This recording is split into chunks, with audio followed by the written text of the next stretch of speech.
Hello दोस्तों, hope all of you are doing really good and preparing really well.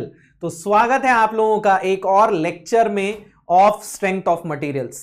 बेटा, आज से हम नया चैप्टर स्टार्ट कर रहे हैं। दिस इज चैप्टर नंबर 3, जिसमें हम बात करने वाले हैं टॉर्शन की, and particularly torsion in circular shafts की। और ये पहला लेक्चर है इस चैप्टर का, और इस लेक्चर में हम बेसिकली टॉर्शन इक्वेशन डिराइव करने वाले हैं। ओके, अब चूंकि आप लोगों की इससे पहले 2 क्लासेस जो हैं वो मिस हुई थी, 2 क्लासेस नहीं हो पाई थी, जिसमें से एक क्लास की रिकॉर्डिंग मैंने ऑलरेडी दे दी थी।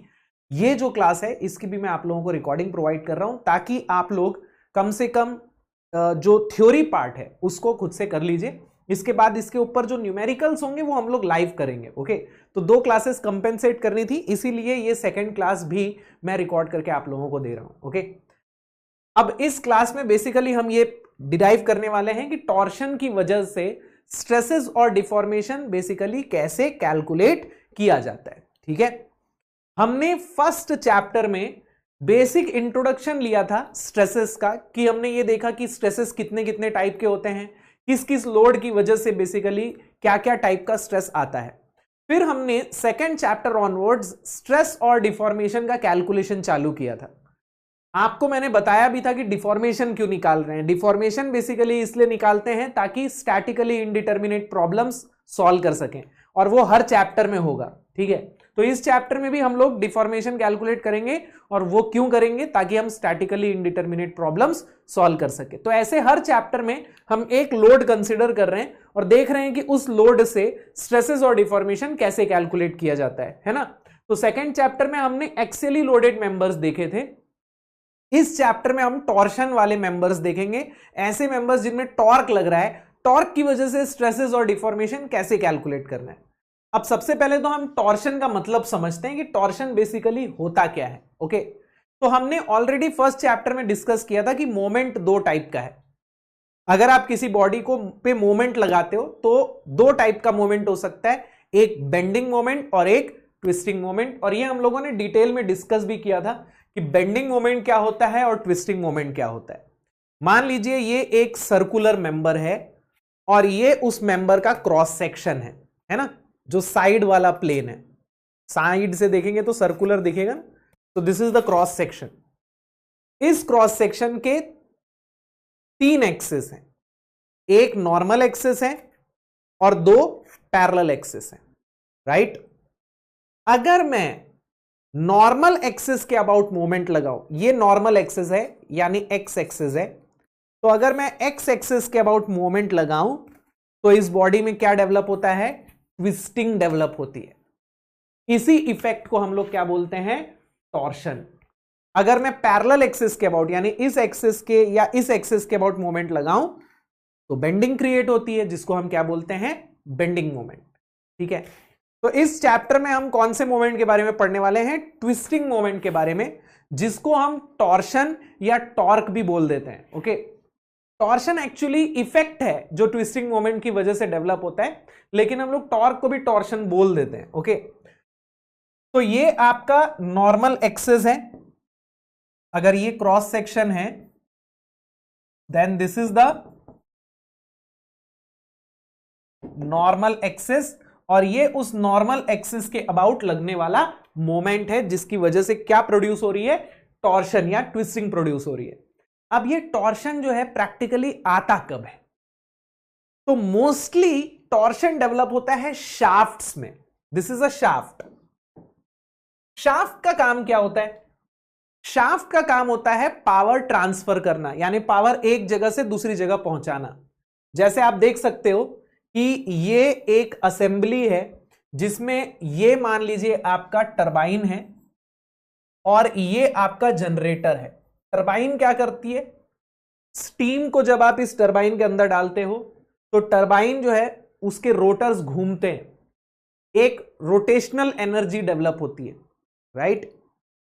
ये जो टरबाइन है ये एक शाफ्ट से कनेक्टेड है और ये शाफ्ट एक जनरेटर से कनेक्टेड है। तो जब टरबाइन घूमती है तो साथ में ये शाफ्ट भी घूमता है और जब शाफ्ट घूमता है तो ये जनरेटर भी घूमता है और फिर क्या प्रोड्यूस होती है, इलेक्ट्रिसिटी प्रोड्यूस होती है। तो टरबाइन के घूमने को हमें जनरेटर तक पहुंचाना है, टरबाइन की रोटेशनल एनर्जी जनरेटर तक पहुंचानी है। तो ये काम कौन कर रहा है, शाफ्ट कर रहा है। व्हीकल्स में भी ऐसा ही होता है, जो इंजन है वो घूम रहा है, वो इंजन जो घूम रहा है उसकी एनर्जी को हमें व्हील्स तक पहुंचाना है। इंजन का जो घूमना है वो व्हील को देना है। तो इंजन से व्हील तक हम एक शाफ्ट कनेक्ट कर देते हैं। तो जब इंजन घूमता है तो शाफ्ट घूमती है, और जब शाफ्ट घूमती है तो आपके व्हील्स घूमते हैं, राइट। तो ये शाफ्ट जो है इसका काम है यहां से टॉर्क लेना और यहां टॉर्क देना, ठीक है। अब ये जब पावर ट्रांसफर हो रहा है तो किस तरीके से हो रहा है ध्यान दीजिएगा। बेसिकली ये शाफ्ट हम मान लेते हैं क्लॉकवाइज घूम रही है, ओके। अब अगर ये शाफ्ट क्लॉकवाइज घूम रही है तो इसका मतलब टरबाइन शाफ्ट को पकड़ के क्लॉकवाइज घुमा रहा होगा, राइट। तो ये जो टरबाइन है शाफ्ट के ऊपर ये एक क्लॉकवाइज मोमेंट अप्लाई कर रहा है। अब अगर मैं शाफ्ट को टरबाइन से अलग कर देता हूं तो जितना टरबाइन शाफ्ट के ऊपर टॉर्क लगाएगा उतना ही equal and opposite torque shaft turbine के ऊपर लगाएगा। तो आप यहां देख सकते हैं टरबाइन शाफ्ट के ऊपर क्लॉकवाइज टॉर्क लगा रहा है क्योंकि शाफ्ट को क्लॉकवाइज घुमाना है।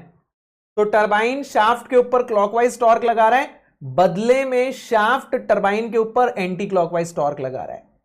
तो इस एंड की कहानी तो हो गई। अब आते हैं दूसरे एंड पे। अब देखिए शाफ्ट अगर खुद क्लॉकवाइज घूम रहा है तो ये जनरेटर को भी क्लॉकवाइज घुमाएगा। तो शाफ्ट जनरेटर के ऊपर एक क्लॉकवाइज टॉर्क लगा रहा है, देख सकते हैं आप, क्योंकि शाफ्ट खुद क्लॉकवाइज घूम रहा है ना, शाफ्ट इज रोटेटिंग क्लॉकवाइज। तो शाफ्ट जनरेटर के ऊपर एक क्लॉकवाइज टॉर्क लगा रहा है, तो बदले में जनरेटर शाफ्ट के ऊपर एक एंटी क्लॉकवाइज टॉर्क लगा रहा है।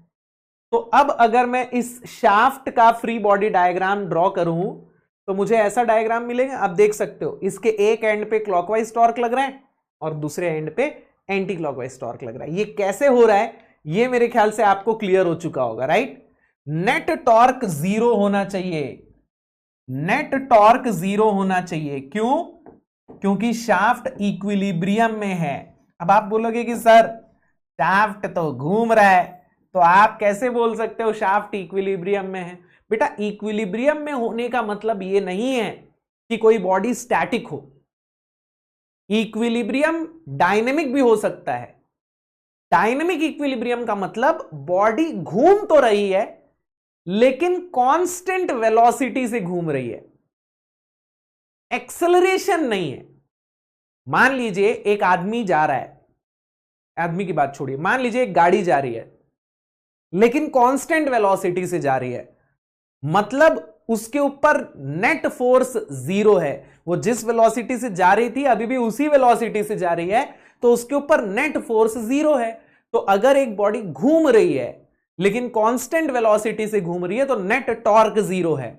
अगर उसकी वेलोसिटी को चेंज करना है तो आपको एक्सटर्नल टॉर्क लगाना पड़ेगा। तो यहां external torque, net external torque कितना है? 0 है। ये कांस्टेंट वेलोसिटी से घूम रही है, यानी कि ये डायनेमिक इक्विलिब्रियम में है। This is called what? This is called dynamic equilibrium. और डायनेमिक इक्विलिब्रियम का मतलब क्या होता है? Rotating with constant velocity. ठीक है, कांस्टेंट वेलोसिटी से कांस्टेंट स्पीड से रोटेट कर रहा है, यानी कि नेट टॉर्क 0 है। तो आपको राइट एंड पे जितना टॉर्क मिलेगा लेफ्ट एंड पे उतना ही इक्वल एंड अपोजिट टॉर्क मिलेगा। तो आई होप ये चीज क्लियर होगी कि शाफ्ट घूम रहा है तो वो इक्विलिब्रियम में कैसे है ना। इसी को हम डायनेमिक इक्विलिब्रियम बोलते हैं। स्टैटिक इक्विलिब्रियम का मतलब होता है कि बॉडी जो है वो मूव ही नहीं कर रहा है। ठीक है, चलिए तो शाफ्ट में टॉर्क कैसे डेवलप होता है, आई होप ये चीज क्लियर हो गई होगी। अब हमारा ऑब्जेक्टिव क्या है, ये जो टॉर्क लग रहा है इसकी वजह से शाफ्ट में स्ट्रेसेस डेवलप होंगे और डिफॉर्मेशन आएगा। जैसे मान लीजिए मैं एक शाफ्ट को पकड़ के ऐसे घुमा रहा हूं, तो देख सकते हैं आप, ये ट्विस्ट हो रहा है ना, ये ट्विस्ट हो रहा है ना, तो ये कितने एंगल से ट्विस्ट हो रहा है, इसमें डिफॉर्मेशन कितना आ रहा है और इसमें स्ट्रेसेस कितने डेवलप हो रहे हैं, ये जानना हमारा कर्तव्य है। तो इस चैप्टर में हमारा ऑब्जेक्टिव यही है कि टॉर्शनल स्ट्रेसेस कैलकुलेट करो और डिफॉर्मेशन कैलकुलेट करो। ठीक है, डिफॉर्मेशन क्यों कैलकुलेट करना है, क्योंकि हमें स्टैटिकली इनडिटर्मिनेट प्रॉब्लम्स भी तो सॉल्व करने हैं, तो उसके लिए तो डिफॉर्मेशन पता होना चाहिए। ठीक है, तो उसके लिए हम जो इक्वेशन डिराइव करते हैं वही टॉर्शन इक्वेशन कहलाती है। अब टॉर्शन इक्वेशन डिराइव करने के लिए हम कुछ अजम्पशंस लेते हैं। जैसे हमने सेकेंड चैप्टर में भी जब एक्सियल लोड की वजह से स्ट्रेसेस और डिफॉर्मेशन निकाले थे, तो पहले हमने कुछ अजम्पशंस लिए थे। इन अजम्पशंस को समझना बहुत जरूरी है बेटा। कई बार लोग क्या है ना, इन अजम्पशंस को इग्नोर कर देते हैं, क्या बोरिंग चीज है यार, सीधे फॉर्मूला बताओ, सीधे सवाल वाल बनवाओ। बेटा अजम्पशन समझना इसीलिए जरूरी है क्योंकि तभी आपको समझ में आएगा कि ये जो फॉर्मूला हमने डिराइव किया है ये कौन से केस में वैलिड है और कौन से केस में वैलिड नहीं है। ठीक है, तो सबसे पहले अजम्पशन समझते हैं। अब इससे पहले कि मैं आपको इक्वेशन के डेरिवेशन पे लेके जाऊं, एक बहुत इंपॉर्टेंट चीज, हम इस चैप्टर का नाम अगर देखें तो नाम लिखा हुआ है टॉर्शन इन सर्कुलर शाफ्ट्स। ऐसा क्यों? शाफ्ट नॉन सर्कुलर नहीं होती है क्या? होती है, कुछ केसेस में नॉन सर्कुलर शाफ्ट्स भी होते हैं, लेकिन उनकी स्टडी हमारे सिलेबस में नहीं है। हमारे सिलेबस में सिर्फ सर्कुलर शाफ्ट्स की स्टडी है। अब ऐसा क्यों? तो ध्यान से देखिए, आपको मैंने यहां डायग्राम दो टाइप के दिखाए हैं, एक सर्कुलर शाफ्ट का और एक नॉन सर्कुलर शाफ्ट का। दोनों केसेस में आपको दिख रहा होगा कि टॉर्शनल मोमेंट लगाने के बाद होता क्या है। तो अगर आप सर्कुलर शाफ्ट को देखो तो ट्विस्टिंग के बाद भी इसका जो क्रॉस सेक्शन है वो सर्कुलर ही रहता है। आप देख सकते हो, ट्विस्टिंग के बाद भी सारे क्रॉस सेक्शन जो पहले सर्कुलर थे अभी भी सर्कुलर ही हैं। लेकिन अगर मैं नॉन सर्कुलर शाफ्ट की बात करूं तो आप देख सकते हो, पहले ये रेक्टेंगुलर था और अब कुछ ये अजीब सा शेप का हो गया। आप देख सकते हो सारे क्रॉस सेक्शन का जो शेप है वो डिफॉर्म हो चुका है। तो आप बोलोगे कि सर उससे क्या फर्क पड़ता है? अगर आपको स्ट्रेसेस की इक्वेशन डिराइव करनी है तो आपको यह पता होना चाहिए कि डिफॉर्मेशन किस तरीके से हो रहा है। जैसे हम लोगों ने जब एक्सियल लोड का स्ट्रेस का डेरिवेशन किया था, हमें पता था कि अगर रॉड पहले ऐसे थी तो बाद में ऐसी हो जाएगी, यानी हर पॉइंट का डिफॉर्मेशन सेम होगा। इसी के बेसिस पे हमें स्ट्रेस की इक्वेशन मिली थी, राइट, सेंट वेनेंट्स प्रिंसिपल लगा के। अगर मैं आपको बोलता कि रॉड पहले ऐसी थी और अब ऐसी हो गई है, तो क्या आप इक्वेशन डिराइव कर पाते? अरे भैया ये कर्व हो गई है अगर, तो फिर तो मैं इक्वेशन डिराइव ही नहीं कर पाता। इस कर्व की इक्वेशन मेरे को कैसे मिलती?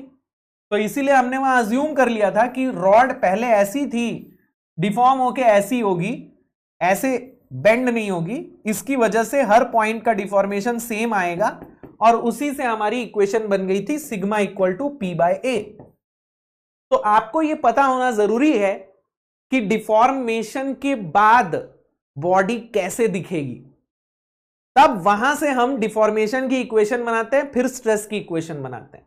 अभी हम डेरिवेशन करेंगे तो आप देखोगे, पहले हम डिफॉर्मेशन की इक्वेशन निकालते हैं, फिर वहां से हम स्ट्रेस की इक्वेशन निकालते हैं। रॉड में भी यही किया था ना, पहले हमने ये अज्यूम कर लिया कि भैया डिफॉर्मेशन इक्वल है, तभी तो स्ट्रेस की इक्वेशन बनी। तो बिना डिफॉर्मेशन फाइंड आउट किए कि कैसे हो रहा है, स्ट्रेस की इक्वेशन निकाल सकते थे क्या? नहीं निकाल सकते थे। वैसे ही यहां पर भी सर्कुलर शाफ्ट के केस में हम अज्यूम कर लेते हैं कि भैया चूंकि शाफ्ट सर्कुलर है तो मैं अगर टॉर्क लगाऊंगा तब भी ये ऐसी सर्कुलर ही रहेगी। लेकिन नॉन सर्कुलर शाफ्ट के केस में ऐसा नहीं हो सकता। अगर शाफ्ट पहले ऐसी रेक्टेंगुलर शेप की थी तो बाद में एंड बैंड हो जाएगी, ऐसी तैसी हो जाएगी। आपको कैसे पता कि ऐसी तैसी होने के बाद वो कैसी दिखेगी? पता है क्या? नहीं पता। तो आप इक्वेशन कैसे डिराइव करोगे? तो नॉन सर्कुलर शाफ्ट्स के केस में कोई डेरिवेशन नहीं होता, हमारे पास स्ट्रेस की इक्वेशन तो होती है, लेकिन वो इक्वेशन ना एक्सपेरिमेंट्स के बेस पे निकाली हुई है, ठीक है, ये हमारे सिलेबस में नहीं है, तो इसकी हमें चिंता ही नहीं करनी है, हमें सिर्फ सर्कुलर शाफ्ट्स की स्टडी करनी है। तो आई होप ये चीज क्लियर हो गया होगा कि हमारे सिलेबस में हम सिर्फ सर्कुलर शाफ्ट्स के बारे में ही क्यों पढ़ते हैं, क्योंकि इसी का डेरिवेशन पॉसिबल है, ठीक है। आगे हम जब डेरिवेशन करेंगे तो अब आपको और क्लैरिटी मिलेगी कि सर्कुलर शाफ्ट के केस में डेरिवेशन कैसे हो रहा है और क्यों ये चीज नॉन सर्कुलर शाफ्ट में नहीं हो सकती। ओके, तो चलिए देखते हैं अजम्पशंस क्या क्या लेने वाले हैं हम। सबसे पहला हमारा अजम्पशन है material of the shaft is homogeneous and isotropic, जो कि हमने सेकेंड चैप्टर में भी अज्यूम किया था कि हर पॉइंट पे और हर डायरेक्शन में प्रॉपर्टी सेम है। सेकेंड अजम्पशन जो कि हमने पिछली बार भी लिया था, stresses are within proportional limit. अब ये अजम्पशन हम क्यों लेते हैं? बेसिकली ये विद इन प्रोपोर्शनल लिमिट वाला अजम्पशन जो है ये हम लेते हैं ताकि हम हुक्स लॉ अप्लाई कर सकें। अब हुक्स लॉ क्यों अप्लाई कर सकें? क्योंकि बिना हुक्स लॉ लगाए स्ट्रेस की डेरिवेशन पॉसिबल ही नहीं है। आपको मैंने अब भी बताया कि पहले हमें डिफॉर्मेशन की इक्वेशन मिलेगी, वहां से हम हुक्स लॉ लगा के स्ट्रेस की इक्वेशन डिराइव करेंगे। अभी डेरिवेशन में आपको दिखेगा। अब ये तभी पॉसिबल है जब हमारे स्ट्रेसेस प्रोपोर्शनल लिमिट के अंदर हो। तो हम अज्यूम करके चलते हैं कि stresses are within proportional limit. पूरा स्ट्रेंथ ऑफ मटेरियल इसी अजम्पशन पे बेस्ड है बेटा।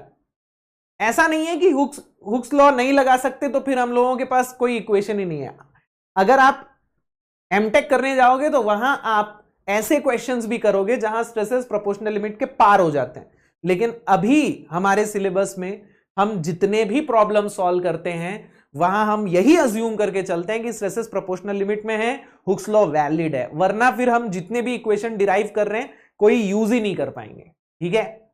नेक्स्ट अजम्पशन, और ये सबसे इंपॉर्टेंट अजम्पशन है, मैंने आपको सेकेंड चैप्टर में भी समझाया था ये अजम्पशन, और मैंने वहीं बोला था कि ये अजम्पशन हम लोग हर चैप्टर में यूज करेंगे, इसी से इक्वेशन पूरी पूरी डिराइव होती है। All the transverse sections remain plane and undistorted after twisting.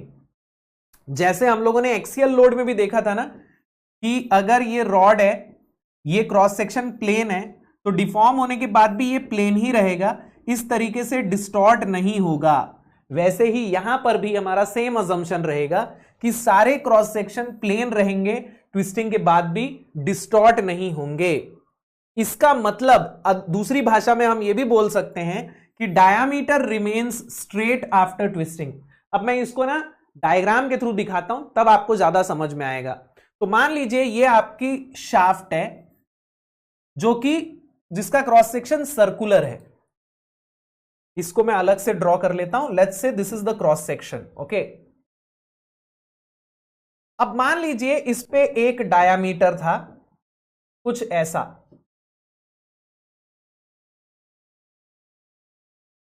ठीक है। अब टॉर्क लगने के बाद, यानी कि इस तरीके का टॉर्क लगने के बाद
अब ये क्रॉस सेक्शन डिस्टॉर्शन के बाद कुछ ऐसा होगा।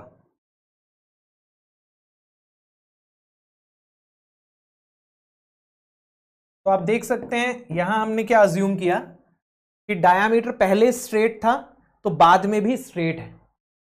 अब इसकी वजह से अगर मैं हर पॉइंट का डिफॉर्मेशन देखूं तो कैसा हो रहा है, जैसे मान लीजिए टॉप से लेके बॉटम तक अलग अलग पॉइंट्स को देखूं, पहले ये पॉइंट यहां था अब यहां है, पहले ये पॉइंट यहां था अब यहां है, पहले ये पॉइंट यहां था अब यहां है। तो ये सारे पॉइंट्स जो हैं वो किस तरीके से डिफॉर्म हो रहे हैं, लीनियरली डिफॉर्म हो रहे हैं, राइट। तो आपको यहां डिफॉर्मेशन कैसा मिल रहा है, लीनियर मिल रहा है। एंड अगर मैं हुक्स लॉ लगाऊंगा, internal forces are directly proportional to deformation, तो इंटरनल फोर्सेस भी कैसे वैरी कर रहे हैं, लीनियरली वैरी कर रहे हैं, यानी कि स्ट्रेस कैसे वैरी करेगा, लीनियरली वैरी करेगा। अगर मैं ये अजम्पशन नहीं लूं, मतलब अगर यहां मैं ये देखूं कि ये डिस्टॉर्ट हो गया है तो कैसा होगा, तो डिस्टॉर्शन की वजह से आपको कुछ ऐसा शेप मिलेगा।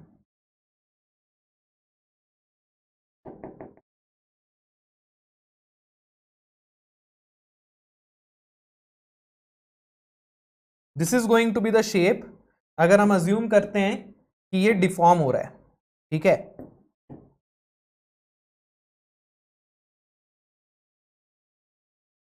तो अब आप देख सकते हैं कि यहां जो इंटरनल फोर्सेस होंगे ये लीनियरली डिस्ट्रीब्यूट नहीं हो रहे हैं, है ना। तो इसकी इक्वेशन डिराइव की जा सकती है क्या, ये स्ट्रेट लाइन है, इसकी इक्वेशन आप डिराइव कर सकते हो, बट ये इक्वेशन आप डिराइव नहीं कर पाओगे क्योंकि आपको पता ही नहीं है कि ये कर्व कैसा बन रहा है।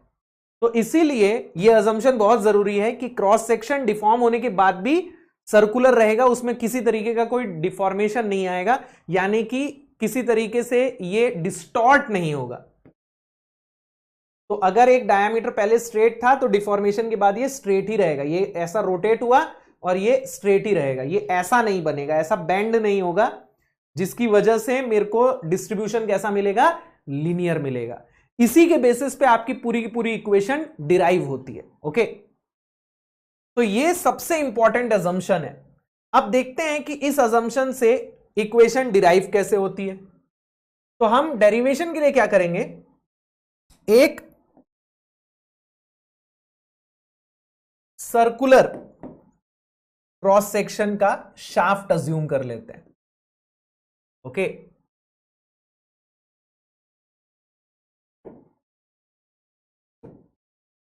So let's say this is our shaft.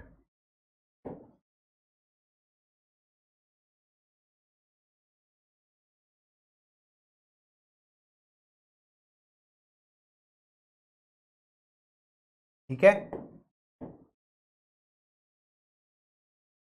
और मान लेते हैं कि इस शाफ्ट के ऊपर एक टॉर्क लग रहा है T। अब मैं सुविधा के लिए क्या करता हूं, इसके एक एंड को फिक्स कर देता हूं। अब एक एंड को मैं फिक्स क्यों कर रहा हूं, इससे ना ये अज्यूम करना, इमेजिन करना आसान हो जाता है कि ये किस तरीके से डिफॉर्म हो रहा होगा। अगर मैं एक एंड को पकड़ लेता हूं और दूसरे एंड पे टॉर्क लगाता हूं तो पूरा का पूरा डिफॉर्मेशन जो है वो यही होगा। अगर मैं इधर भी घुमाऊं इधर भी घुमाऊं, दोनों एंड ट्विस्ट होता है ना, तो फिर इमेजिन करना थोड़ा सा मुश्किल होता है, ओके। तो डेरिवेशन में इमेजिनेशन थोड़ा सुविधाजनक हो जाए, इसीलिए मैं ये अज्यूम कर ले रहा हूं कि एक एंड फिक्स है। बाकी ऐसा कुछ नहीं है, आप चाहो तो आप इसको भी फ्री रखो, तो ये भी ट्विस्ट होगा ये भी ट्विस्ट होगा, ठीक है। तो हमने अज्यूम कर लिया कि ये एंड फिक्स है और इस एंड पे हम एक टी टॉर्क अप्लाई कर रहे हैं। अब ये जो टी टॉर्क लग रहा है इसकी वजह से क्या होगा, इसकी वजह से शाफ्ट जो है वो डिफॉर्म होगा, ठीक है।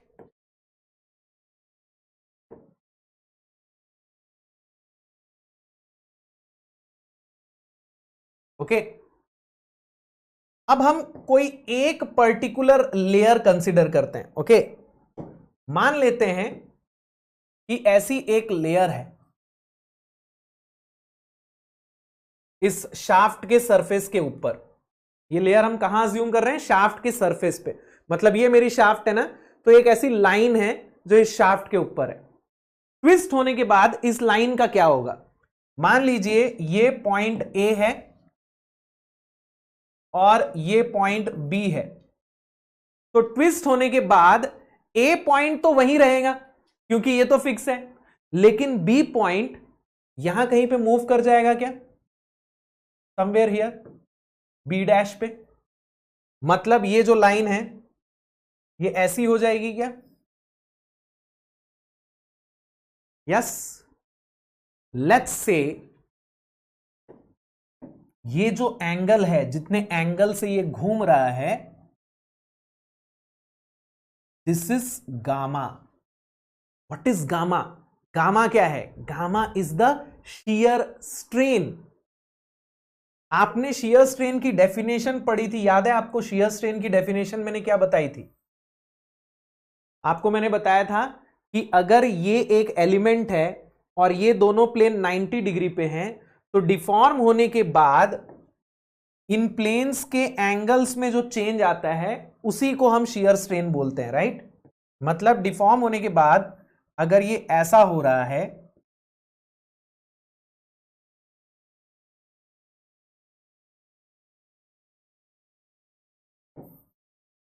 सॉरी, तो ये एंगल में जो चेंज आया, ये गामा बाई 2 आया, ये गामा बाई 2 आया, ये 90 माइनस गामा हो गया, तो चेंज कितना आया? Gamma by 2, gamma by 2। तो यही गामा जो है वो शियर स्ट्रेन है। तो यहां पे भी कुछ ऐसा ही हो रहा है, ध्यान से समझिए हो क्या रहा है। मैंने इस प्लेन को फिक्स कर दिया है ना, मैंने इस प्लेन को फिक्स कर दिया है, तो ये तो डिफॉर्म हो नहीं पा रहा है। तो डिफॉर्म क्या हो रहा है? ये वाला प्लेन हो रहा है कुछ इस प्रकार से, ठीक है? तो ये प्लेन तो यही है अपनी जगह, यही उठ रहा है। कितने से उठ रहा है? गामा से उठ रहा है, ठीक है? तो समझ में आया कि ये शियर स्ट्रेन क्यों है। अगर ये प्लेन फिक्स नहीं होता तो ये ऐसा आता और ये ऐसा आता, ये गामा बाई 2 होता, ये गामा बाई 2 होता। मैंने अपनी सुविधा के लिए, ताकि मेरा डेरिवेशन आसान हो, इमेजिनेशन आसान हो, इसको फिक्स कर दिया। तो अब सिर्फ ये वाला जो प्लेन है ना, ये डिफॉर्म हो रहा है, ऐसा जा रहा है, तो ये क्या बन गया? मेरा गामा बन गया, शियर स्ट्रेन बन गया, ठीक है ना? तो आई होप ये चीज क्लियर हो गई होगी कि ये अपना शियर स्ट्रेन क्यों है। ओके, तो अब ध्यान से देखिए, हमें बेसिकली इस गामा की इक्वेशन डिराइव करनी है।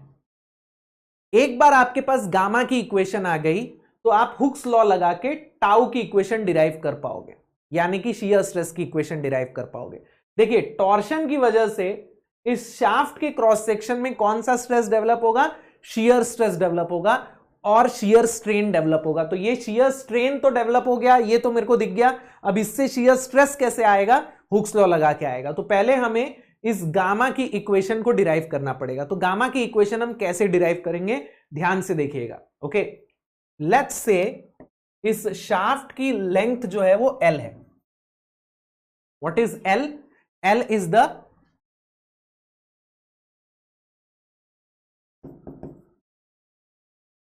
Length of shaft. मैं इसके रेडियस को कैपिटल R बोल देता हूं। R is the radius of shaft. Okay. Gamma is the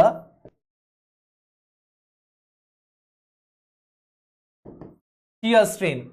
तो इस गामा की इक्वेशन हमें बेसिकली डिराइव करनी है। ओके, अब ये गामा जो है ये मैं ऐसा लिख सकता हूं क्या? Can I write it like this?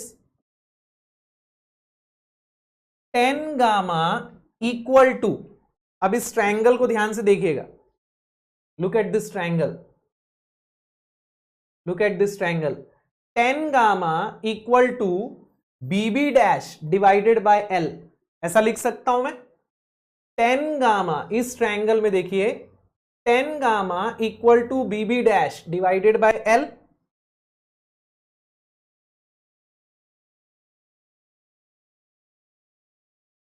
ठीक है, अब अगर मैं मानूं कि डिफॉर्मेशन बहुत स्मॉल है, यानी कि गामा बहुत स्मॉल है, बेटा पूरे स्ट्रेंथ ऑफ मटेरियल में हम लोग यही अज्यूम करके चलते हैं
तो हम पूरे स्ट्रेंथ ऑफ मटेरियल में यही अज्यूम करके चलते हैं कि डिफॉर्मेशन जो है वो बहुत छोटे होते हैं, इसीलिए इसको स्मॉल स्केल डिफॉर्मेशन का स्ट्रेंथ ऑफ मटेरियल भी बोला जाता है।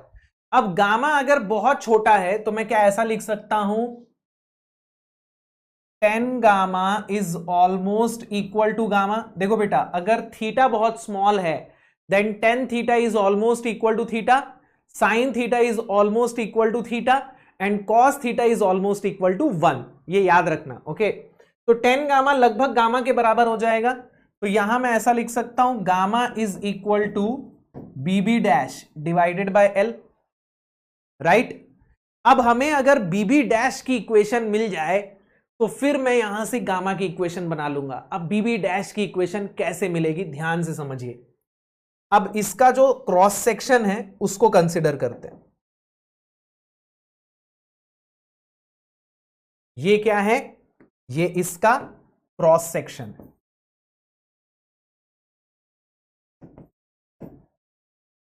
ठीक है।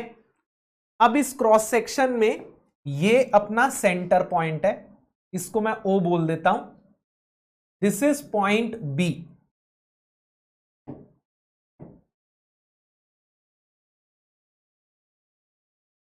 ठीक है, जो कि अब यहां पहुंच चुका है। कहां पहुंच चुका है, B डैश पे पहुंच चुका है, ठीक है। कुछ इस प्रकार से, ओके। ये जो एंगल है this is known as angle of twist. Angle of twist का मतलब क्या होता है, जब मैं किसी शाफ्ट पे टॉर्क लगाता हूं, किसी शाफ्ट पे ट्विस्टिंग मोमेंट लगाता हूं, तो क्रॉस सेक्शन कितने एंगल से ट्विस्ट हो रहा है आप देख सकते हो। ये देखिए, मैंने इसके ऊपर टॉर्क लगाया तो इसका क्रॉस सेक्शन कुछ एंगल से ट्विस्ट हो रहा है ना, ये कुछ एंगल से ट्विस्ट हो रहा है, 1 डिग्री 2 डिग्री 3 डिग्री, तो कितने एंगल से इसका क्रॉस सेक्शन ट्विस्ट हो रहा है, घूम रहा है, यानी बी कितने एंगल से जाके बी डैश पे पहुंच रहा है, that is known as the angle of twist, okay. तो मैं थीटा के टर्म्स में बी डैश को क्या लिख सकता हूं, ये जो डिस्टेंस है O से लेके B तक का, दिस इज R, है ना। तो BB dash can be written as what, BB dash can be written as R theta, है ना। Arc length BB dash will be equal to R into theta. तो यहां से अब मैं BB डैश की वैल्यू R और थीटा के टर्म्स में यहां रख देता हूं, तो gamma will become equal to what, gamma will become equal to R theta by L, ठीक है। तो ये बन गई अपनी शियर स्ट्रेन की इक्वेशन। लेकिन यहां एक चीज ध्यान देने की बात है बेटा, अभी मैंने जो पॉइंट लिया है ये सरफेस पे लिया है, राइट। अभी मैंने जो पॉइंट लिया है ये सरफेस पे लिया है। अगर मैं सरफेस पे कोई पॉइंट ना लूं, अगर मैं किसी और डिस्टेंस पे कोई पॉइंट लूं, जैसे मान लीजिए मैं यहां C पॉइंट लेता हूं जो यहां कहीं पे सरफेस पे नहीं है, क्रॉस सेक्शन के सरफेस पे नहीं है, क्रॉस सेक्शन में बीच में कहीं पे, तो ये कितना घूमेगा, ये C से घूम के C डैश पे जाएगा। जैसे B जो था वो घूम के B डैश पे पहुंच रहा था, तो C घूम के C डैश पे पहुंचेगा, राइट। O से लेके B तक का जो डिस्टेंस था वो रेडियस के बराबर था। तो आपको यहां B का जो स्ट्रेन मिल रहा था वो सबसे मैक्सिमम स्ट्रेन था। ये जो गामा मिल रहा है ना, दिस इज गामा मैक्सिमम, क्योंकि ये पॉइंट सरफेस पे है। लेकिन अगर मैं अंदर का कोई पॉइंट लूंगा तो वहां गामा की वैल्यू इससे थोड़ी कम आएगी, क्योंकि इसका सेंटर से डिस्टेंस थोड़ा कम है। आप देख सकते हो गामा किस पे डिपेंड कर रहा है, गामा R पे, थीटा पे और L पे डिपेंड कर रहा है। अब अगर मैं B और C दोनों के लिए कंपेयर करूं तो L तो सेम ही होगा। अरे भैया, C पॉइंट के लिए भी लेंथ ऑफ शाफ्ट थोड़ी चेंज हो जाएगी, थीटा भी सेम ही होगा भाई, बी अगर थीटा एंगल से घूम रहा है तो सी भी तो थीटा एंगल से ही घूम रहा है। तो इस लाइन पे आप कोई भी पॉइंट ले लो, उसके लिए थीटा और एल सेम है, चेंज क्या हो रहा है, आर चेंज हो रहा है। तो यहां अगर मैं बी की जगह सी पॉइंट लूंगा तो उसके लिए आर अलग होगा। आर क्या है, सेंटर से डिस्टेंस। ओके, इसको मैं स्मॉल आर बोल देता हूं, I will call it small R. Okay, small R क्या है, small R is the radial distance from the centre. तो आप अगर बी की जगह कोई दूसरा पॉइंट लो, मान लीजिए ये आपका क्रॉस सेक्शन है and this is the centre, okay, and this is the point which I am considering as C. तो ये रोटेट होके यहां पर जा रहा है, सी डैश पे जा रहा है। Okay, this is angle theta and this distance is R, where R is what, radial distance from centre. ठीक है, तो अब मैं गामा की इक्वेशन को क्या लिख सकता हूं, ये जो गामा मैंने निकाला है ना, this is not gamma, this is gamma maximum. Okay, this is gamma maximum, इसको मुझे गामा मैक्सिमम लिखना चाहिए। तो gamma maximum is equal to R theta by L. Okay, तो अगर मैं गामा की इक्वेशन लिखूंगा तो गामा की इक्वेशन क्या आ जाएगी, gamma will be small R theta by L. तो अगर मैं इस आर में रेडियस रख दूंगा then gamma will become gamma maximum. लेकिन अगर मुझे गामा मैक्सिमम नहीं चाहिए, किसी और पॉइंट का, कोई भी आर्बिट्ररी पॉइंट का गामा चाहिए, तो यहां मुझे क्या रखना पड़ेगा, रेडियस नहीं, सेंटर से उस पॉइंट तक का रेडियल डिस्टेंस रखोगे। क्लियर है ये पॉइंट। तो यहां मैंने गामा मैक्सिमम की इक्वेशन निकाली, लेकिन उसमें यहां आर था, कैपिटल आर, रेडियस के बराबर। अब मैंने यहां क्या रख दिया, स्मॉल आर, और ये स्मॉल आर कुछ भी हो सकता है। ठीक है, तो मुझे गामा की इक्वेशन मिल चुकी है, लेकिन मुझे निकालनी किसकी इक्वेशन है, मुझे टाउ की इक्वेशन निकालनी है। तो टाउ की इक्वेशन निकालने के लिए we are going to apply Hooke's law.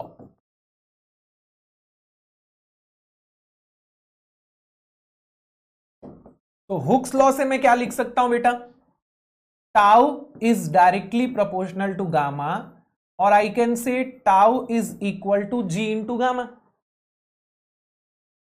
अब यहां मैं गामा की इक्वेशन रख देता हूं, आर थीटा बाय एल। तो अब मैं टाउ को क्या लिख सकता हूं, I can write tau by R equal to G theta by L. अब इस इक्वेशन को मैं ऐसा क्यों लिख रहा हूं, ध्यान से समझिएगा। अकॉर्डिंग टू दिस इक्वेशन, ये रेशियो जो है हर पॉइंट के लिए सेम आना चाहिए। जैसे जैसे आर चेंज होगा वैसे वैसे टाउ चेंज होगा। अगर मैं आर को डबल करूंगा तो टाउ भी डबल हो जाएगा, so this ratio will remain constant. तो इसीलिए हम इस फॉर्मेट में लिख रहे हैं, tau by R equals to G theta by L. So according to this equation the shear stress is going to vary linearly। मेरी इक्वेशन क्या आई है, tau equals to G R theta by L, right. तो tau is proportional to R. तो अगर मान लीजिए मैं एक लाइन खींचता हूं, मैं एक ऐसी लाइन खींचता हूं और मैं बोलता हूं इस लाइन में ऊपर से नीचे तक जितने भी पॉइंट्स है ना, उनके टाउ का वेरिएशन दिखाओ, ऊपर से नीचे तक टाउ कैसे वेरी कर रहा है। मान लीजिए ये आपका सेंटर पॉइंट है। ओके, तो according to this equation tau will vary linearly, मतलब कि सेंटर के ऊपर और नीचे टाउ इस तरीके से वेरी करेगा। सबसे ज्यादा टाउ कहां आएगा, सरफेस के ऊपर आएगा, क्योंकि यहां पे आर की वैल्यू सबसे ज्यादा है। और सबसे कम टाउ किधर आएगा, सेंटर पे आएगा, क्योंकि यहां आर 0 है। तो सेंटर से लेके सरफेस तक टाउ कैसे वैरी कर रहा है? Tau is varying linearly. Okay, what is this? This is tau maximum. This is tau maximum. ठीक है. अब इसी लाइन में नहीं, आप कोई भी लाइन खींच दो, आप ऐसी लाइन भी खींच दो, आप ऐसी लाइन भी खींच दो, कोई सी भी लाइन खींचोगे तो टाउ का वेरिएशन आपको ऐसा ही देखने को मिलेगा. सरफेस पे टाउ मैक्सिमम होगा और सेंटर पे टाउ 0 रहेगा. ओके, तो आई होप ये चीज क्लियर है. Tau equals to G R theta by L, या tau is directly proportional to R. लेकिन अभी जो इक्वेशन हमें मिली है ये आधी टॉर्शन इक्वेशन है, बाकी का आधा अभी डिराइव करना है मेरे भाई, बाकी का अभी डिराइव करना है. अब बाकी का कैसे डिराइव होगा ध्यान से देखो. अभी मेरे को जो इक्वेशन मिली है ये टाउ और थीटा के बीच में, लेकिन इस इक्वेशन में टी का कहीं पे भी जिक्र नहीं है, टॉर्क का कहीं पे भी जिक्र नहीं है. तो टॉर्क और टाउ के बीच में रिलेशन निकालना है. तो वो निकालने के लिए हम क्या करते हैं? We are going to consider the cross section. अब ध्यान से देखो टी और टाउ के बीच में रिलेशन कैसे निकालने का. यहां टी क्या होगा? इंटरनल टॉर्क होगा. पहले ही बता देता हूं, यहां जो टी है that is the internal torque. तो इंटरनल टॉर्क और स्ट्रेस के बीच में रिलेशन कैसे निकलेगा, उसको निकालने के लिए मेरे को बेसिकली करना क्या है, ध्यान से देखिएगा. जैसे मैंने सिग्मा की इक्वेशन निकाली थी, sigma was force upon area, या मैं बोल सकता हूं force was equal to sigma into area. लेकिन यहां फोर्स नहीं है, यहां टॉर्क है. और टॉर्क क्या होता है? फोर्स इनटू डिस्टेंस होता है ना. तो इसी में अगर मैं डिस्टेंस को मल्टीप्लाई कर दूंगा तो मेरे को टॉर्क मिल जाएगा. क्या यहां फोर्स की जगह मेरे को टॉर्क मिल जाएगा. तो stress into area into distance will give you torque. Stress into area is force and stress into area into distance is equal to torque. But problem क्या है पता है? यहां मैं स्ट्रेस इनटू एरिया नहीं कर सकता. क्यों नहीं कर सकता? क्योंकि यहां जो स्ट्रेस है वो यूनिफॉर्मली डिस्ट्रीब्यूटेड नहीं है. हर पॉइंट का स्ट्रेस अलग है. अगर मैं यहां का स्ट्रेस निकालूंगा तो अलग है, यहां का निकालूंगा तो अलग है, यहां का निकालूंगा तो अलग है, यहां का निकालूंगा तो हर पॉइंट का स्ट्रेस अलग है. तो यहां मैं पूरे क्रॉस सेक्शन का एक साथ टॉर्क नहीं निकाल सकता. तो मैं क्या करूंगा? मैं एक छोटा सा एलिमेंट लूंगा. इस पूरे क्रॉस सेक्शन का टॉर्क एक साथ नहीं निकल सकता. तो हम क्या करेंगे? हम एक पिद्रू सा एलिमेंट लेंगे. Let's say this is the element. अब ये इतना पिद्रू दिख नहीं रहा है, क्योंकि अगर मैं बहुत ही पिद्रू बना दूंगा तो आपको समझ में ही नहीं आएगा कि क्या हो रहा है. तो मैंने शो करने के लिए थोड़ा सा बड़ा बनाया है इसको, बट अज्यूम करके चलो कि ये बहुत छोटा है, बहुत ही छोटा, इनफाइनाइटेसिमली छोटा. ये जो एलिमेंट है ये सेंटर से मान लीजिए r डिस्टेंस पे है, और इस एलिमेंट का एरिया जो है मान लीजिए dA है. ठीक है. अब इस एलिमेंट पे मान लीजिए फोर्सेस लग रहे हैं, बहुत सारे छोटे छोटे छोटे छोटे फोर्सेस लग रहे हैं, बहुत सारे ऐसे. अब देखिए इस पूरे क्रॉस सेक्शन का जो फोर्स है वो कांस्टेंट नहीं है. बट क्या मैं ये अज्यूम कर सकता हूं कि ये जो छोटा सा एलिमेंट है इसमें जो फोर्स लग रहा है वो ऑलमोस्ट कांस्टेंट है? इस पूरे क्रॉस सेक्शन का जो फोर्स है वो कांस्टेंट नहीं है. बट क्या मैं अज्यूम कर सकता हूं कि ये जो छोटा सा एलिमेंट है इसमें जो फोर्सेस लग रहे हैं ये ऑलमोस्ट कांस्टेंट हैं. तो अगर मैं इन फोर्सेस को इस डिस्टेंस से मल्टीप्लाई कर दूं तो मेरे को इस छोटे से एलिमेंट का टॉर्क मिल जाएगा ना, कि इसमें जो फोर्सेस डेवलप हो रहे हैं वो कितना टॉर्क प्रोड्यूस कर रहे हैं. कितना टॉर्क प्रोड्यूस कर रहे हैं? dF multiplied by R. इस पूरे क्रॉस सेक्शन में फोर्स कांस्टेंट नहीं है, लेकिन मैं इस छोटे से एलिमेंट का फोर्स कांस्टेंट मान सकता हूं dF. तो I can write DF multiplied by R equal to इतने क्रॉस सेक्शन का टॉर्क, है ना।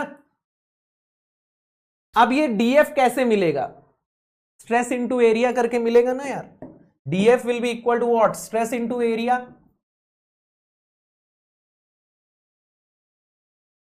और स्ट्रेस कितना है दोस्त, स्ट्रेस है G R theta by L into area. तो टॉर्क कैसे मिलेगा, टॉर्क मिलेगा फोर्स इंटू डिस्टेंस, यानी कि G R square theta by L into area. समझ रहे हो, अपने को टॉर्क की इक्वेशन चाहिए भैया, ठीक है।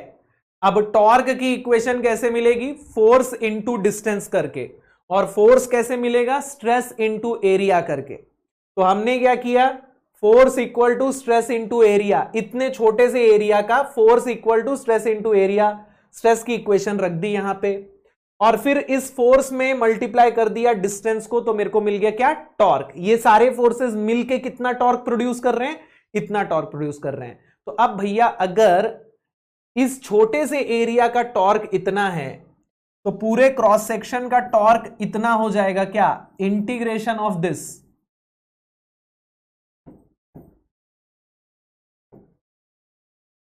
यस। अब यहां पे जी थीटा और एल सारे पॉइंट्स के लिए सेम रहेगा ना भैया, हम लोगों ने अब भी डिस्कस किया था ना कि आप कोई सा भी पॉइंट लो उसके लिए एल सेम रहेगा, जी तो सेम ही रहेगा, और थीटा भी सारे पॉइंट्स के लिए सेम ही रहता है ना भाई। बी जितना एंगल से ट्विस्ट हो रहा है, सी भी उतने ही एंगल से ट्विस्ट हो रहा है ना। तो आपको यहां जी थीटा और एल ये तीनों चीजें तो कांस्टेंट मिलेंगी, तो ये बाहर आ जाएंगी। तो इक्वेशन में अंदर क्या बचेगा, जी थीटा बाय एल ये बाहर आ जाएगा, इक्वेशन में अंदर बचेगा R square into D A. अब ये R square into D A क्या बला है, ध्यान से समझिए। R square into D A, this is known as second moment of area. इसको हम क्या बोलते हैं, सेकेंड मोमेंट ऑफ एरिया। बेटा मोमेंट क्या होता है, जैसे फोर्स का मोमेंट, फोर्स का मोमेंट होता है फोर्स इंटू डिस्टेंस, वैसे ही एरिया का भी मोमेंट होता है, that is area into distance. अब अगर मैं इसी मोमेंट का एक बार और मोमेंट ले लूं, तो एरिया इंटू डिस्टेंस क्या हो जाएगा, एरिया इंटू डिस्टेंस का स्क्वायर।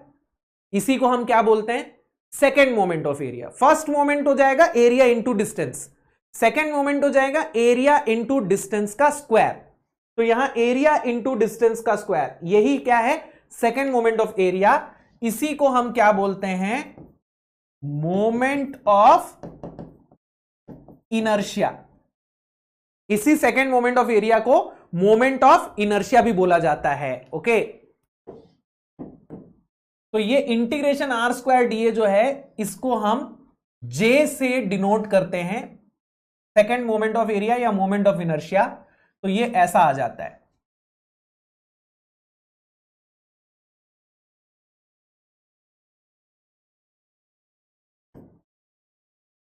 अब इस जे को मैं लेफ्ट साइड ले लूंगा, तो ये बन जाता है T by J.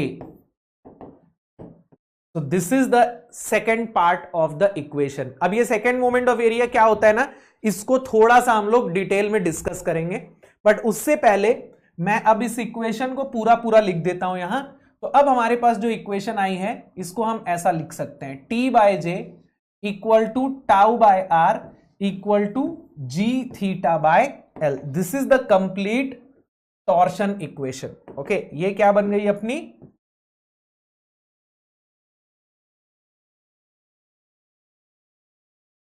Complete torsion equation.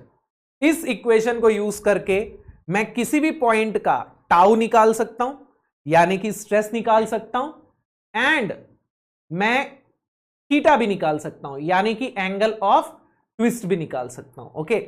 यहां ये जो जे है, इसको हम क्या बोलते हैं, this is known as polar moment of inertia. बाकी चीजें तो आपको पता ही है। इस जे को हम कहते हैं पोलर मोमेंट ऑफ इनर्शिया। अब इसके बारे में थोड़ा सा डिस्कशन कर लेते हैं कि ये पोलर मोमेंट ऑफ इनर्शिया आखिर क्या होता है, ये क्या बला है। Okay, what is this polar moment of inertia? मान लीजिए ये कोई एरिया है। ओके, और ये इस एरिया के किसी पॉइंट से पास होने वाला एक एक्सेस है। ठीक है, मोमेंट ऑफ इनर्शिया हमको क्या बताता है? Moment of inertia of an area about an axis is the distribution of the area about that axis। देखिए, ये जो एरिया है ये इस एक्सेस से कितना दूर तक फैला हुआ है, ये हमें पता चलता है मोमेंट ऑफ इनर्शिया से। जितना दूर तक ये एरिया इस एक्सेस से फैला होगा, इसका मोमेंट ऑफ इनर्शिया उतना ज्यादा होगा। मतलब मान लीजिए अपने पास दो एरिया हैं। मान लीजिए जैसे ये एक एरिया है, ठीक है, इस एरिया को मैं ए से डिनोट करता हूं। अब इसी एरिया को मैं ऐसा बना देता हूं, इसका भी एरिया सेम है, ठीक है, दोनों एरिया सेम है। लेकिन अगर मैं मोमेंट ऑफ इनर्शिया की बात करूं तो मोमेंट ऑफ इनर्शिया किसका ज्यादा होगा? मान लीजिए this is case number 1, this is case number 2, तो मोमेंट ऑफ इनर्शिया 2 का ज्यादा होगा about this axis compare to 1। क्यों भैया? क्योंकि दोनों केस में एरिया सेम है, लेकिन इसका एरिया इस एक्सिस से ज्यादा दूर तक फैला हुआ है। अब आप बोलोगे कि यार ठीक है, एरिया दूर तक फैला है, उससे अपने को क्या, उससे क्या फर्क पड़ रहा है, उसका स्ट्रेस से क्या रिलेशन है? तो ध्यान से समझिएगा।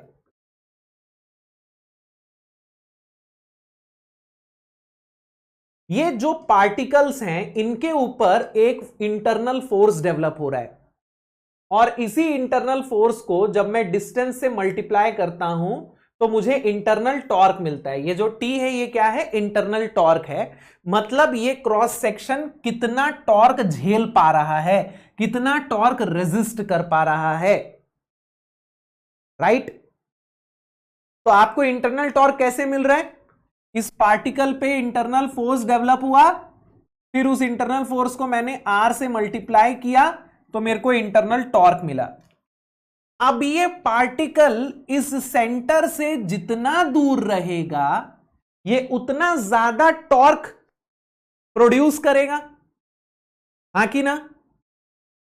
ये पार्टिकल जितना दूर रहेगा ओ से ये उतना ज्यादा इंटरनल टॉर्क प्रोड्यूस करेगा। मतलब कि ये क्रॉस सेक्शन उतना इंटरनल टॉर्क झेल सकेगा।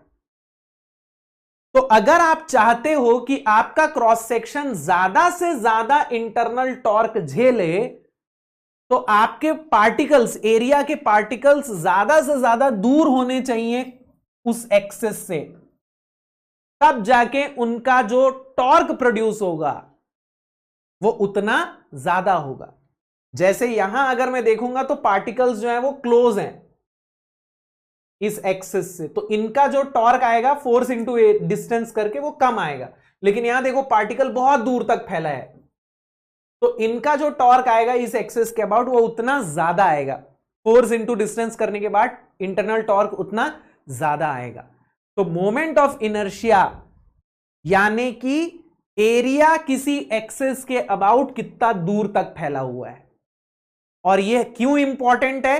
क्योंकि एरिया जितना दूर तक फैलेगा जो मोमेंट उस एरिया के पार्टिकल्स रेजिस्ट कर रहे हैं वो उतना ज्यादा आएगा, वो उतना ज्यादा मोमेंट को रेजिस्ट कर पाएंगे, झेल पाएंगे।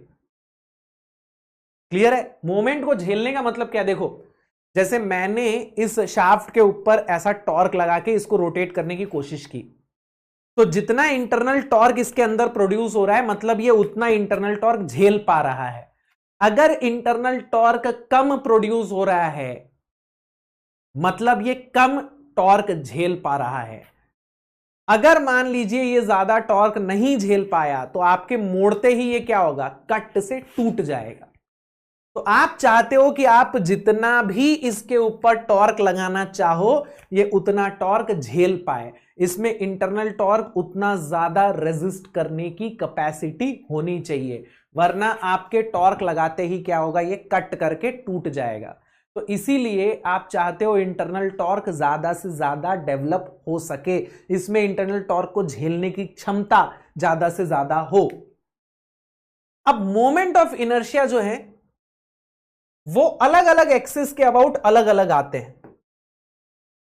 जैसे मान लीजिए यह आपका एरिया है तो इसके 3 एक्सिस हैं, है ना,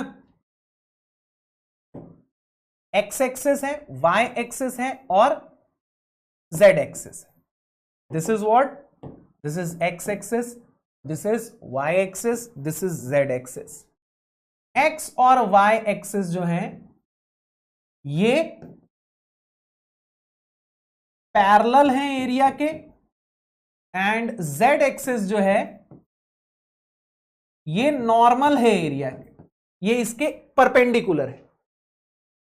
तो अगर मैं मोमेंट ऑफ इनर्शिया निकाल रहा हूं एक्स और वाई के अबाउट,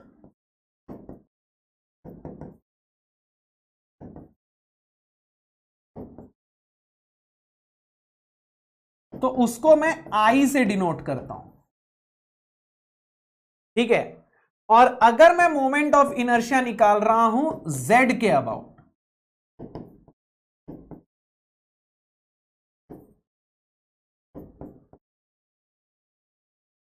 उसको मैं जे से डिनोट करता हूं। नॉर्मल एक्सिस के अबाउट जब आप मोमेंट ऑफ इनर्शिया निकालते हो ना तो उसको आप जे से डिनोट करते हो। इस जे को हम क्या बोलते हैं,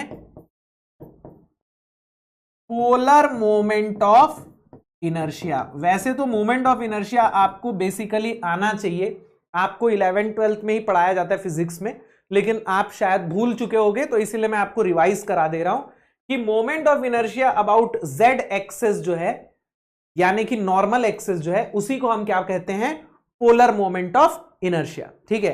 अब पोलर मोमेंट ऑफ इनर्शिया कैसे निकालते हैं ध्यान से देखिएगा। तो मान लीजिए ये एक बहुत बड़ा एरिया है, अब इस पूरे एरिया का मोमेंट ऑफ इनर्शिया मैं एक साथ तो निकाल नहीं सकता, तो मैं क्या करता हूं, मैं एक छोटा सा एरिया कंसिडर करता हूं। मैं एक छोटा सा एरिया कंसिडर करता हूं, let's say this is that area D A. मैं मान लेता हूं कि ये जो डी ए है ये बहुत छोटा है, इसके सारे पार्टिकल्स जो हैं वो एक्स और वाई से सेम डिस्टेंस पे हैं। एक्स से ये वाई डिस्टेंस पे है, एक्स एक्सिस से वाई डिस्टेंस पे है, वाई एक्सिस से ये एक्स डिस्टेंस पे है। अब ये जेड एक्सिस से कितने डिस्टेंस पे होगा, इसको हम आर डिस्टेंस बोलेंगे। This is the horizontal distance, this is the vertical distance. What is this, this is known as radial distance. ये जेड एक्सिस से इस एक्सिस से कितने डिस्टेंस पे होगा, आर डिस्टेंस पे, रेडियल डिस्टेंस बोलते हैं। एक्स एक्सिस से वर्टिकल डिस्टेंस मिलेगा, वाई एक्सिस से हॉरिजॉन्टल डिस्टेंस मिलेगा, लेकिन जेड एक्सिस से कौन सा डिस्टेंस मिलेगा आपको, रेडियल डिस्टेंस। ओके, अब ध्यान दीजिएगा, अगर मैं तो ना मैं कैपिटल एक्स वाई जेड लिखता हूं, अगर मैं आई एक्स निकालूं तो आई एक्स कितना आएगा, what is moment of inertia, it is second moment of area. तो इस एरिया का मैं 2 बार मोमेंट लूं अगर एक्स के अबाउट, एक बार मोमेंट लूंगा तो कितना आएगा, डी ए इंटू वाई, 2 बार मोमेंट लूंगा तो डी ए इंटू वाई का स्क्वायर, और फिर मैं इंटीग्रेट कर दूंगा तो पूरे एरिया का मिल जाएगा। अगर मैं सिर्फ इतना निकालूंगा तो ये छोटे एरिया का मिलेगा, इसको मैं इंटीग्रेट कर दूंगा तो पूरे एरिया का मिलेगा। तो ये हो गया आई एक्स, आई वाई क्या हो जाएगा, y के अबाउट अगर मैं मोमेंट लूं then it will be dA into X, 2 बार मोमेंट लोगे तो dA इंटू एक्स स्क्वायर। अब आई जेड जिसको हम पोलर मोमेंट ऑफ इनर्शिया बोलते हैं, जिसको हम J से डिनोट करते हैं, this will become integration of R square dA। अब भैया आपको यहीं से दिख रहा होगा कि आर स्क्वायर क्या होगा, what will be R square. अगर मैं ये ट्रायंगल देखूं then this is x, this is y, this is r। तो पाइथागोरस से आर स्क्वायर को मैं X square plus Y square लिख सकता हूं क्या? लिख सकता हूं। तो यहां j will become integration X square plus Y square dA। तो j क्या आ गया बेटा? I X plus I Y. Yes, तो polar moment of inertia J is equal to I X plus I Y. तो अगर किसी भी क्रॉस सेक्शन का आपको पोलर मोमेंट ऑफ इनर्शिया निकालना है, यानी कि नॉर्मल एक्सिस के अबाउट मोमेंट ऑफ इनर्शिया निकालना है, तो आप दोनों पैरेलल एक्सिस के अबाउट मोमेंट ऑफ इनर्शिया निकाल लो और उसको जोड़ दो। ठीक है, जैसे सर्कल का निकालना होता है ना, तो कैसे करते हैं ध्यान से देखना। जैसे मान लीजिए आपको सर्कल का मोमेंट ऑफ इनर्शिया निकालना है, किसके अबाउट? जेड के अबाउट। किसके अबाउट निकालना है? जेड के अबाउट निकालना है। तो कैसे निकलता है? तो सर्कल का एक्स और वाई के अबाउट मोमेंट ऑफ इनर्शिया होता है π/64 d टू द पावर 4। ठीक है, तो J will become what? I X plus I Y.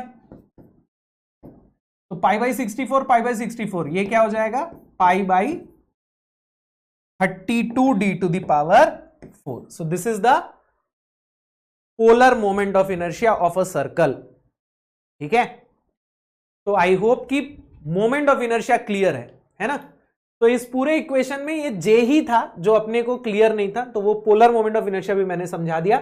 तो अब इस इक्वेशन से मैं किसी भी पॉइंट का टाउ और थीटा निकाल सकता हूं। कैलकुलेशन हम नेक्स्ट क्लास में करेंगे, अभी मैं सिर्फ आपको डेरिवेशन समझा रहा हूं, कॉन्सेप्ट समझा रहा हूं। ठीक है, अब इस डेरिवेशन के बेसिस पे कुछ और बहुत इंपॉर्टेंट टॉपिक्स हैं, वो समझ लेते हैं, जिसमें से सबसे महत्वपूर्ण है polar section modulus. What do we mean by polar section modulus? Polar section modulus is actually the measure of the strength of the shaft. अब स्ट्रेंथ बोलने का क्या मतलब है? देखिए, कोई शाफ्ट कितना स्ट्रांग है यह डिपेंड करता है कि वो कितना टॉर्क झेल सकता है। जैसे मान लीजिए ये शाफ्ट है, इसके ऊपर मैंने 10 न्यूटन मीटर लगाया तो ये टूट गया, मतलब ये कितना टॉर्क झेल सकता है? 10 न्यूटन मीटर का। तो मैं क्या बोलूंगा, इसकी स्ट्रेंथ कितनी है? 10 न्यूटन मीटर। 10 न्यूटन मीटर से ज्यादा ये नहीं झेल सकता, 10 न्यूटन मीटर मैक्सिमम टॉर्क ये झेल सकता है। तो स्ट्रेंथ का मतलब मैक्सिमम एप्लीकेबल टॉर्क, बिना फेल हुए, बिना टूटे ये कितना टॉर्क झेल सकता है। ओके, अब किसी शाफ्ट की स्ट्रेंथ किस चीज पे डिपेंड करती है? तो उस शाफ्ट की स्ट्रेंथ डिपेंड करती है उसके पोलर सेक्शन मॉड्यूलस पे। जितना ज्यादा उस शाफ्ट का पोलर सेक्शन मॉड्यूलस होता है उसकी स्ट्रेंथ उतनी ज्यादा होती है, यानी उस पे आप उतना ज्यादा टॉर्क अप्लाई कर सकते हो। अब पोलर सेक्शन मॉड्यूलस हम निकालेंगे कैसे? तो पोलर सेक्शन मॉड्यूलस निकालने के लिए हमारा फॉर्मूला वही रहेगा। पोलर सेक्शन मॉड्यूलस निकालने के लिए we are going to use this same equation, P/J equals to τ/R। अब देखिए, यहां मैं ये देखना चाहता हूं कि मैं मैक्सिमम कितना टॉर्क लगा सकता हूं, मतलब मैं मैक्सिमम कितना टॉर्क अलाउ कर सकता हूं। T allowable, I want to find T allowable. T allowable का मतलब क्या है? आप कितना टॉर्क अलाउ कर सकते हो। तो यहां मैं टाउ की जगह क्या लिखूंगा? Tau maximum. क्योंकि भैया अगर मैं ये देखना चाहता हूं कि ये शाफ्ट कितना टॉर्क झेल सकता है, तो मैं ये देखूंगा कि इस पे मैक्सिमम कितना स्ट्रेस आ रहा है, मैक्सिमम कितना स्ट्रेस झेल सकता है कि नहीं। जैसे मान लीजिए ये जो मटेरियल है जिसका ये शाफ्ट बना है, ये 300 मेगापास्कल पे टूटता है, तो यहां टाउ की जगह आप क्या रखोगे, 300 मेगापास्कल रखोगे ना, टाउ मैक्सिमम रखोगे। वहीं से आपको पता चलेगा कि मैं मैक्सिमम कितना टॉर्क लगा सकता हूं। अगर मेरा टॉर्क इससे ज्यादा हुआ तो मेरा टाउ इससे ज्यादा हो जाएगा और शाफ्ट टूट जाएगा। तो यहां मैं राइट साइड में टाउ मैक्सिमम रखूंगा। तो यहां से मैं टी अलावेबल को क्या लिख सकता हूं, tau maximum into J by R maximum लिख सकता हूं क्या। तो टी अलावेबल जो है वो दो चीजों पे डिपेंड कर रहा है, पहला टाउ मैक्सिमम और दूसरा जे बाय आर मैक्सिमम। ये जो टाउ मैक्सिमम है ये डिपेंड करता है मटेरियल पे, ठीक है।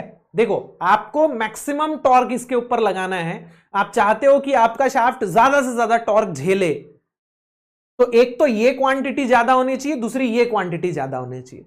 ये क्वांटिटी किसके ऊपर डिपेंड करती है, मटेरियल के ऊपर डिपेंड करती है। मटेरियल जितना स्ट्रांग होगा आप उसके ऊपर उतना टाउ लगा सकते हो। तो टाउ मैक्सिमम मटेरियल पे डिपेंड करता है। जैसे स्टील है, स्टील कितने टाउ मैक्सिमम पे फेल होता है, मान लीजिए 200 megapascal.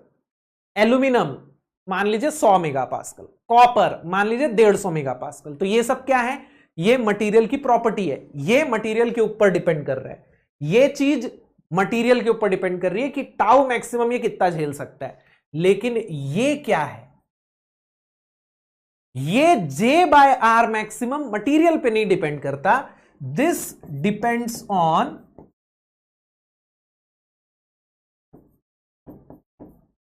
Shape and size of cross section. ये जो क्वांटिटी है जे बाय आर मैक्सिमम, ये शेप और साइज पे डिपेंड करता है। अब मटेरियल मेरे बस में नहीं है, मेरी शाफ्ट किस मटेरियल की बनेगी ना वो फिक्स होता है।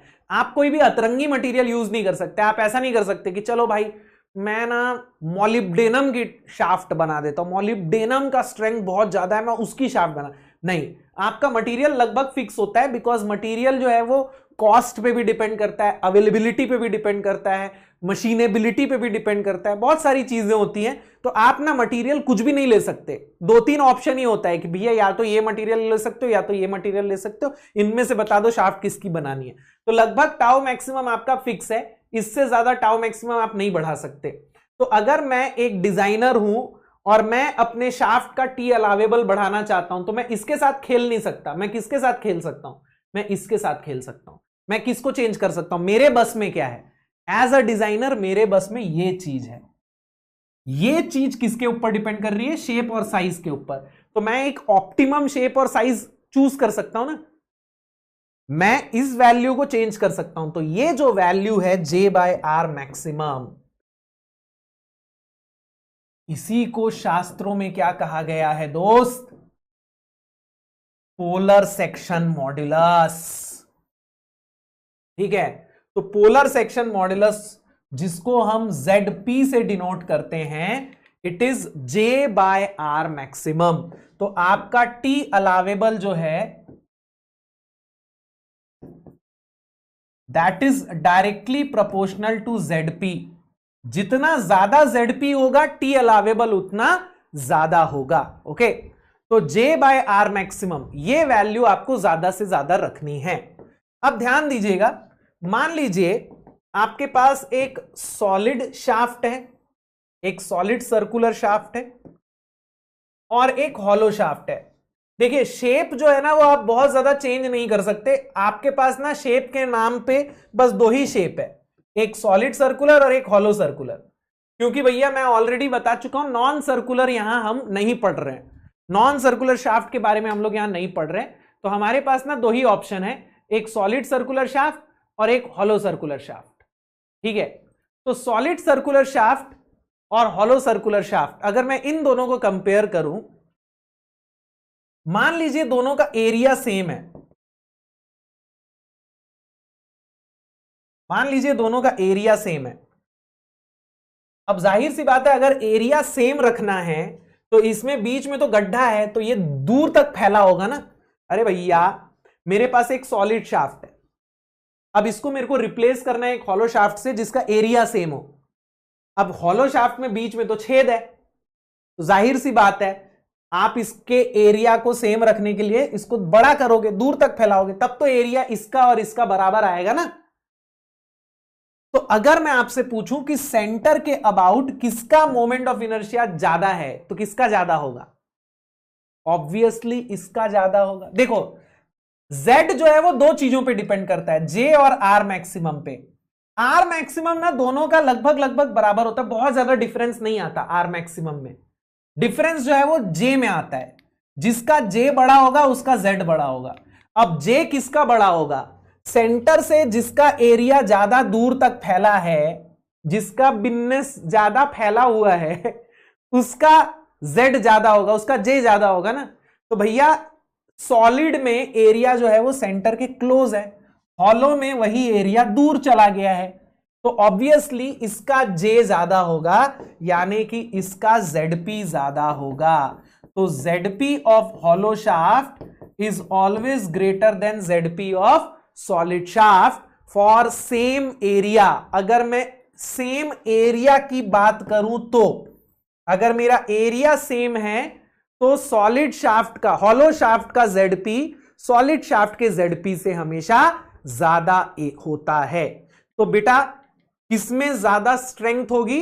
हॉलो शाफ्ट में। हालांकि प्रैक्टिकली ये चीज नहीं होती है, क्योंकि यहां हम लोग एक चीज को नेग्लेक्ट कर देते हैं और वो है स्ट्रेस कॉन्सेंट्रेशन। अब आप बोलोगे स्ट्रेस कॉन्सेंट्रेशन क्या है? वो आप मशीन डिजाइन में पढ़ोगे।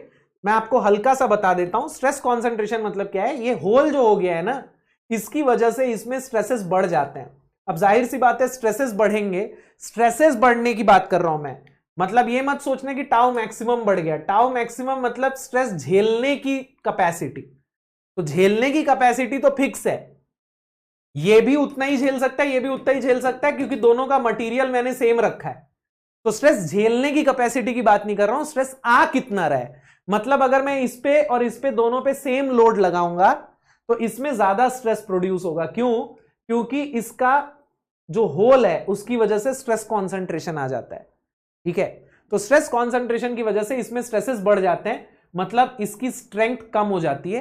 तो इसीलिए प्रैक्टिकली ये चीज ट्रू नहीं है कि hollow shaft is always better than solid shaft, but यहां हम लोग थ्योरेटिकली अगर देखें, स्ट्रेस कॉन्सेंट्रेशन को अगर नेग्लेक्ट कर दिया जाए तो हम ये बोल सकते हैं कि एक हॉलो शाफ्ट जो है उसका Z ज्यादा होगा, यानी कि उसका टॉर्क झेलने का कैपेसिटी ज्यादा होगा, मतलब ये स्ट्रॉन्गर है compare to solid shaft. Theory में ये क्वेश्चन आएगा। थ्योरी में क्वेश्चन क्या आएगा कि हॉलो शाफ्ट और सॉलिड शाफ्ट दोनों में से कौन बेटर है? थ्योरेटिकली हॉलो शाफ्ट बेटर है कंपेयर टू सॉलिड शाफ्ट। इनके कंपैरिजन में हम लोग न्यूमेरिकल्स भी बनाएंगे। ठीक है, अभी मैं सिर्फ आपको एक अंदाजा बता रहा हूं कि पोलर सेक्शन मॉड्यूलस जो है वो कहां काम आता है। तो अगर आप देखना चाहते हो कि एक सॉलिड और एक हॉलो शाफ्ट में से कौन सा बेटर है, कौन सा ज्यादा स्ट्रेंथ रखता है, कौन सा ज्यादा स्ट्रांग है, तो आप दोनों का क्या कंपेयर कर दोगे? Z कंपेयर कर दोगे, यानी पोलर सेक्शन मॉड्यूलस कंपेयर कर दोगे। जिसका पोलर सेक्शन मॉड्यूलस ज्यादा, वो ज्यादा टॉर्क झेलेगा, मतलब वो ज्यादा स्ट्रांग है। ओके, तो I hope polar section modulus clear है। अब नेक्स्ट हम देखेंगे torsional rigidity. What is torsional rigidity? आपको एक्सियल रिजिडिटी बताई थी मैंने आपको बताया था रिजिडिटी क्या होता है। रिजिडिटी मतलब कि रेजिस्टेंस टू डिफॉर्मेशन, है ना। यहां हमारे पास ये इक्वेशन है T/J equals to G theta by L। अब यहां हमारे लिए डिफॉर्मेशन क्या है? थीटा बाय L, मतलब angle of twist per unit length. एक यूनिट लेंथ में कितनी ट्विस्टिंग हो रही है, that is your deformation. And for a given torque, this deformation is inversely proportional to G into J. जितना ज्यादा G into J होगा, ये डिफॉर्मेशन उतना कम होगा। ये G into J जो है, इसी को हम क्या कहते हैं? Torsional rigidity. जितना ज्यादा टॉर्शनल रिजिडिटी होगा उतना कम इसमें डिफॉर्मेशन आएगा। और इसी से मिलता जुलता टॉर्शनल स्टिफनेस। अब टॉर्शनल स्टिफनेस क्या है बेटा? एक्सियल स्टिफनेस मैंने बताया था, आपको याद होगा, deformation sorry load required for unit deformation. तो यहां अगर मैं टॉर्शनल स्टिफनेस की बात करूं तो लोड क्या होगा बेटा? टॉर्शनल स्टिफनेस के केस में लोड क्या हो जाएगा अपने लिए? टॉर्क हो जाएगा। और डिफॉर्मेशन क्या हो जाएगा अपने लिए? थीटा हो जाएगा। तो T by theta which is also equal to GJ by L, this is the torsional stiffness. तो याद होगा आपको, axial rigidity was E into I, तो torsional rigidity sorry E into A, तो torsional rigidity is G into J। Axial stiffness was EA by L, torsional stiffness is GJ by L। लगभग मिलते जुलते terms है, इनकी वैसे जरूरत नहीं पड़ती है अपने को, थ्योरी पॉइंट ऑफ व्यू से ये इंपॉर्टेंट है, okay. But polar section modulus के ऊपर आपको एग्जाम में न्यूमेरिकल्स भी आएंगे, तो इनके ऊपर न्यूमेरिकल्स भी करेंगे, ठीक है। तो इस क्लास में बस इतना काफी है, बाकी के नेक्स्ट क्लास से हम लोग इसके ऊपर न्यूमेरिकल्स करेंगे। तो होप आप लोग ये पढ़ के आओगे ताकि आपसे न्यूमेरिकल्स अच्छी तरह बन सके, ओके। तो थैंक यू सो मच दोस्तों, मिलते हैं नेक्स्ट लेक्चर में लाइव ऑन सैटरडे।